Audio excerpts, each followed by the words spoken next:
આદિવાસી પ્રદેશમાં બોડેલીમાં શિખરબદ્ધ મંદિરનો શિલાન્યાસ વિધિ. સત્સંગ પ્રવૃત્તિનો પ્રારંભ સને 1977માં અરવિંદભાઈ બ્રહ્મભટ્ટ, પ્રવીણભાઈ વિઠ્ઠલભાઈ પટેલ, મનુભાઈ એમ પટેલ, પ્રવીણભાઈ વી પટેલ, કનુભાઈ પટેલ, અમૃતભાઈ કામલિયા આમ કુલ 5 પરિવારથી બોડેલીમાં સત્સંગનો પ્રારંભ થયો.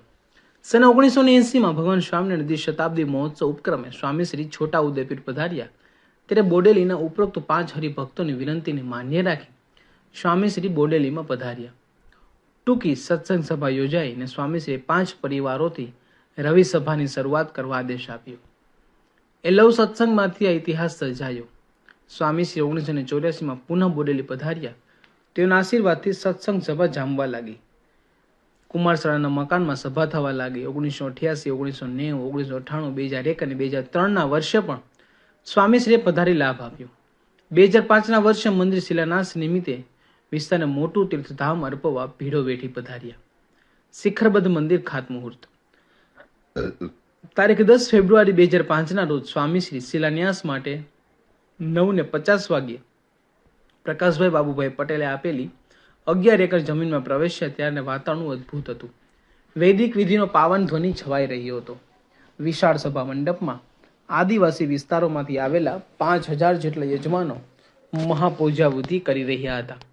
સમગ્ર વાતાવરણમાં ઉત્સાહ અને ઉમંગ હતો. સ્વામીશ્રીના પધારતા જ સમગ્ર માહોલ દિવ્યતાનો જાણે કે સંચાર થયો. ઘનશ્યામભાઈ શુક્લે, ડોક્ટર સ્વામી, ત્યાગ વલ્લભ સ્વામી, વિવેક સાગર સ્વામીની ઉપસ્થિતિમાં શિખરબદ્ધ મંદિરોની શિલાઓનો પૂજન વિધિ ચાલુ કરી દીધો હતો. કેન્દ્રીય રાજ્ય કક્ષાના રેલવે મંત્રી નારાયણસિંહ રાઠવા, પૂર્વ વન મંત્રી મોહનસિંહ રાઠવા, જિલ્લા પ્રમુખ રણજીતસિંહ રાઠવા, પાવી જેતપુર ક્ષેત્રના ધારાસભ્ય વેચાતભાઈ બારિયા, છોટા ઉદેપુરના ધારાસભ્ય શંકરભાઈ રાઠવા, સંખેડાના પૂર્વ ધારાસભ્ય બાબરભાઈ તડવી, લઢોદુ sugar managing director Govindbhai Rathwa, છોટા ઉદેપુરના નાયબ કલેક્ટર અને પાવી જેતપુરના મામલતદાર તથા ટીડીઓ વગેરે ઉપસ્થિત હતા. રતિભાઈ પટેલ, કંચનભાઈ પટેલ, જયંતિભાઈ ભગત, ચંદુભાઈ ઠક્કર, જશભાઈ પટેલ, અરવિંદભાઈ તેજાઈ, અરવિંદભાઈ દેસાઈ, મનુભાઈ પટેલ, મનુભાઈ એમ પટેલ, મહેન્દ્રભાઈ બ્રહ્મભટ્ટ, પુષ્કરભાઈ બ્રહ્મભટ્ટ, નરેન્દ્રભાઈ ચાવડા, બાલકૃષ્ણભાઈ એન પટેલ, પુરુષોત્તમદાસ મંત્રી તથા પ્રકાશભાઈ બી પટેલ વગેરે મહાપૂજા વિધિમાં ઉપસ્થિત હતા. મધ્યખંડની મુખ્ય શિલાનું સ્વામીશ્રીએ પૂજન કર્યું. એ શિલાનું સ્થાપન સંતોએ મધ્ય ગર્તમાં કર્યું.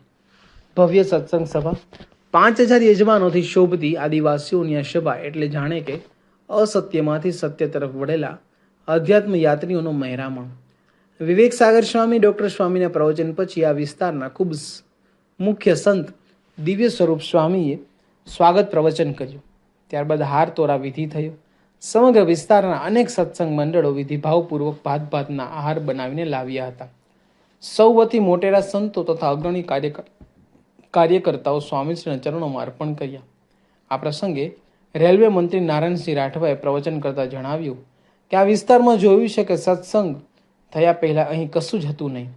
ભૂત પ્રેત, ડાકણ, ભુવા એ બધું ચાલતું, પણ જેમ જેમ સ્વામિનારાયણની કૃપા થઈ ને સૌ ભક્ત થયા એનાથી અહીં ઘણો જ સુધારો થયો. બડવાઈ કરવાવાળા બડવા પણ સ્વામિનારાયણ થઈ ગયા. એ રીતે સત્સંગને ભક્તિ આગળ ને આગળ વધી. પહેલાં તો અહીં રાત્રે નીકળવું હોય તો નીકળી પણ ન શકાય. એટલે અત્યારે સત્સંગ થયા પછી રાત્રે જવું હોય તો કોઈ જ પ્રકારની બીક નથી. કાટાળી ધરતી હવે ધાર્મિક ધરતી થતી જાય છે. એ કેવળ પ્રમુખસ્વામી મહારાજની કૃપાથી થયું છે. પૂર્વ વન મંત્રી મોહનસિંહ રાઠવાએ પ્રવચનમાં સ્વામીશ્રીના દિવ્ય પ્રભાવને બિરદાવ્યા પછી આ મંદિરની કુલ 10.5 એકરમાંથી 2 એકર મોકાની જમીનના ભૂમિદાતા પ્રકાશભાઈ બાબુભાઈ પટેલે હાર પહેરાવીને સ્વામીશ્રીનું સ્વાગત કર્યું. અંતે આશીર્વાદ આપતા સ્વામીશ્રીએ જણાવ્યું કે નારાયણભાઈ રાઠવાએ વાત કરી કે અહીં ભુવા જાગરિયા હતા, દોરા ધાગર અંધશ્રદ્ધા હતી, પણ સત્સંગ થવાથી પરિવર્તન થયું. ભગવાન સ્વામિનારાયણે સદાચારી અને વ્યસનમુક્ત થવું એ 2 સૂત્રો આપેલા છે. આપણે સારું જીવો ને બીજાને જીવવા દો. અહીં રસ્તામાં જવું હોય તો જોખમ હતું, કારણ કે આદિવાસી ભાઈઓ મારે, લૂંટે, તોફાન કરે, પણ ભગવાનની દયાથી જતું રહ્યું. ભગવાન સ્વામિનારાયણના વખતમાં સંતોએ ઝૂંપડે જઈને વાતો કરી. ત્યારે પણ સંતોએ ઝૂંપડે વાતો કરી છે. બોરસદ તાલુકાનું બદલપુર ગામ છે. દેહવાણ બદલપુરના ચોર ચોરી કરીને મહીસાગરના કોતરોમાં જતા રહે તો કોઈ હાથ આવે નહીં. પછી આપણું બોચાસણ મંદિર થઈને શાસ્ત્રીજી મહારાજ તેના સંતોને ત્યાં મોકલ્યા. ગામમાં ઘણા એવા હતા કે તેને દરરોજ પોલીસ ચોકીમાં હાજરી પુરાવી પડે. પણ અક્ષર સ્વામી ઝૂંપડે બેસીને રાતના 12 વાગ્યા સુધી વાતો કરે. તો વ્યસન મુકાવી દીધા, દારૂ ગાળતા તે માટલા ફોડાવી નાખ્યા, ચોરી મુકાવી.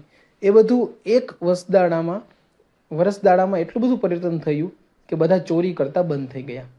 ભગવાનના પ્રતાપે સારા માર્ગે ચાલ્યા તો સુખી થયા. બિનુ સત્સંગ હરિકથા તા બિન મોહ ન જાય. સત્સંગ એટલે એવા સાચા પુરુષ જેને શાસ્ત્રમાં ક્ષોત્રિય અને બ્રહ્મનિષ્ઠ કહ્યા છે. નિર્લોભ, નિષ્કામ, નિસ્વાદ, નિસ્નેહ, નિર્માન એવા સદગુણો જેનામાં છે એ ભારતમાં થઈ ગયા. તેમણે આ જ્ઞાનને સંસ્કૃતિ આપ્યા છે. એ એટલા સાચવી એટલા સુખી. આશીર્વચનની સમાપ્તિ પછી નિર્દેશકો તથા બાળ કાર્યકરોએ હાર પહેરાવીને સ્વામીશ્રીને સન્માન્યા.